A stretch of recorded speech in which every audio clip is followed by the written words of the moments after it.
Welcome back to 21st Century Literature class, your journey from the Philippines and the world. Last module, the instructor discussed about essay and its elements, structuralism, and the literary piece Home of the Asheville by John Jack Wigley. Do you still remember them? Great! For this video, I will bring you to the continent of Europe as we discover European literature is all about. Are you ready? Before we proceed to our discussion, let us know our target goals for this video. First, identify the representative texts and authors from Europe. Second is to write a close analysis of the text by applying a reading approach. Next is to compare and contrast the various 21st century literary genres and their elements, structures, and traditions from across the globe. And lastly, produce a creative representation of a literary text by applying multimedia and ICT skill. Let's proceed to the history of European literature. The dominance of European culture is reflected in and even partly brought about by its literary tradition. Since ancient times, writers from Europe have produced landmark works of literature. Today, European classics are studied, appreciated, and emulated worldwide.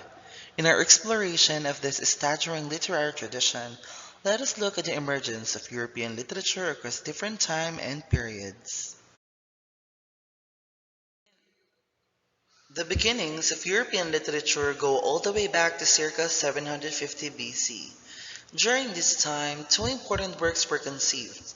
On the other hand, the Old Testament of the Bible was starting to take shape. Composed of 39 books, written originally in Hebrew, the Old Testament consisted of several genres, including tales, lyric poetry, and histories. Between 750 BC and 350 BC, different authors composed the works that would make up the majority of the Old Testament. As the dawn of the Common Era approached, Greece continued to be a cultural juggernaut. During the 5th and 4th centuries BCE, the Greek drama blossomed. Playwrights of comedy flourished during this time. Lyrical poetry was also strong, thanks to writers like Pindar and Sappho. Of note are the varied works of the great philosophers Plato and Aristotle. Another prominent name during this time was Ovid, who wrote a very long narrative poem entitled The Metamorphoses. Rome also produced literary giants in poetry, drama, and prose. The Middle Ages were marked by the fall of the Western Roman Empire and the fall of the Eastern Roman Empire. During this millennium, Christianity and Islam rose to become political, social, and cultural institutions. Two notable names from the religious aspect were St. Augustine, whose The Confession and City of God remain spiritual pillars to this day, and Dante Alighieri, whose three-part Divine Comedy envisions and a Christian soul's journey in the afterlife. Warrior cultures which trace their roots to Homeric epics also endured. This was evident in the emergence of epics like Beowulf, the Song of Roland, the Song of Maesid, and the Song of the Nibelungs. In addition, Geoffrey Chaucer earned the title as the father of English literature with his crowning achievement, the Canterbury Tales. From the mid 14th century to the mid 17th century, cultures across Europe shifted their focus toward humanism and classicism. On the political end, the collapse of the Roman Empire was followed by the emergence of England, France, and Spain as political powers. But Italy remained a hub of culture as writers like Petrarch, Boccaccio, and Machiavelli produced acclaimed works. England, of course, had Shakespeare, whose poems and plays had become hallmarks of world literature. France brought Michel de Montaigne to the literary scene as the pioneer of the essay, while Spain contributed Miguel de Cervantes of Don Quixote fame. In the neoclassical period, reason was thrust into the foreground as it dominated all aspects of European society. Philosophies like rationalism and empiricism shone in the limelight. As such, French writers were prolific, with the likes of Voltaire and La Fontaine excelling in multiple genres. The Romantic movement came about as a response to neoclassicism.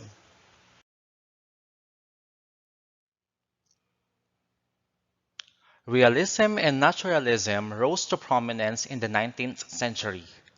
Being similar, philosophies, realism, and naturalism aimed to present life as it is. These perspectives were concretized in prose works like novels and plays. Famous French practitioners of fiction included Dumas, de Maupassant, and Zola. Their peers in England were Dickens and Hardy. Russian fictionists rose in the spotlight as well as Chekhov, Tolstoy, and Dostoevsky at the forefront.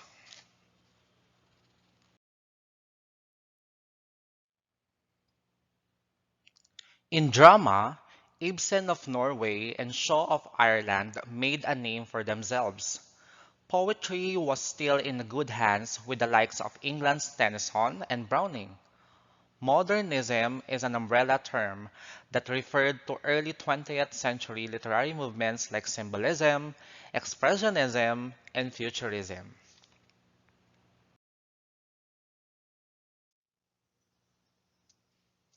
The period after World War II is referred to as the postmodern period. With technology advancing ever so rapidly as each decade progressed, international transportation and communication became more efficient. In literature, postmodernism is characterized by reinventing or reframing of past works and the displaying of sympathy towards minorities, colonized people, and the feminist movement. Notable European writers in the postmodern period included Italy's Calvino and England's Fowles.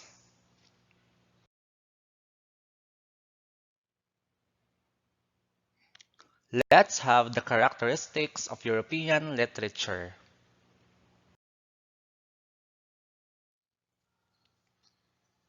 Key characteristics of this period include an interest in the common man and childhood, emotions and feelings, the awe of nature, emphasis in the individual, myths, and the importance of the imagination. European literature includes in many languages.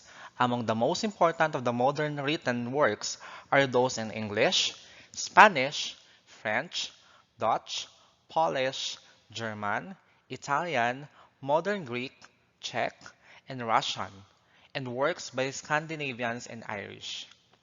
Important classical and medieval traditions are those in Latin, ancient Greek, Old Norse, medieval French, and the Italian Tuscan dialect of Renaissance.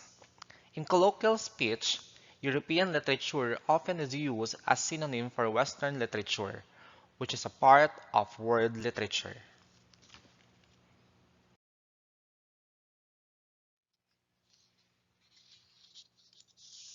Philippine literature and European literature, a comparison.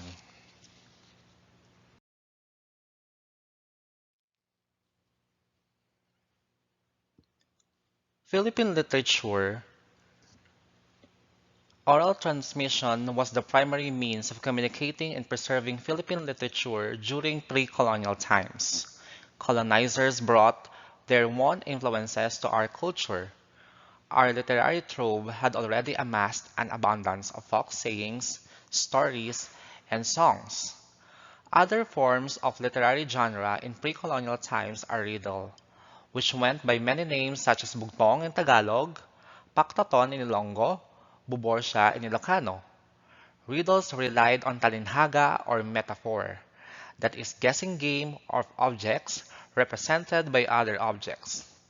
Proverbs is intended to teach values and in length is epics, which featured local heroes taking on various adventures. Legends appeared to have basis in real life, and fables were short tales that usually highlighted animals.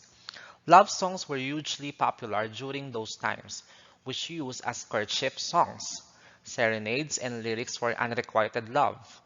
Lullabies, meanwhile, existed for the sake of putting infants at ease. While the European literature, the dominance of this is reflected in its literary tradition. It began during 700 before Christ. Two important works were conceived. The Old Testament of the Bible was starting to take shape, composed of 39 books written originally in Hebrew, consisted of several genres, including tales, lyric poetry, and histories. Traditionally attributed to Homer, these Greek works were believed by some scholars to have been composed across centuries by poets using oral tradition. While the Old Testament was primarily religious and moralistic, Iliad and Odyssey chronicled the destinies of Greek heroes, like Achilles and Odysseus, who embodied the war culture. The legacy of the Greek culture was later preserved by the Romans, who modeled the empire and civilization after the Greeks. On 27 before Christ, when Rome became an empire, the ruler Augustus Caesar needed a literary work that embodied Rome's greatness. Ovid, who wrote a very long narrative poem entitled The Metamorphoses, and Virgil was renowned for Aeneid, an epic modeled on Iliad and Odyssey.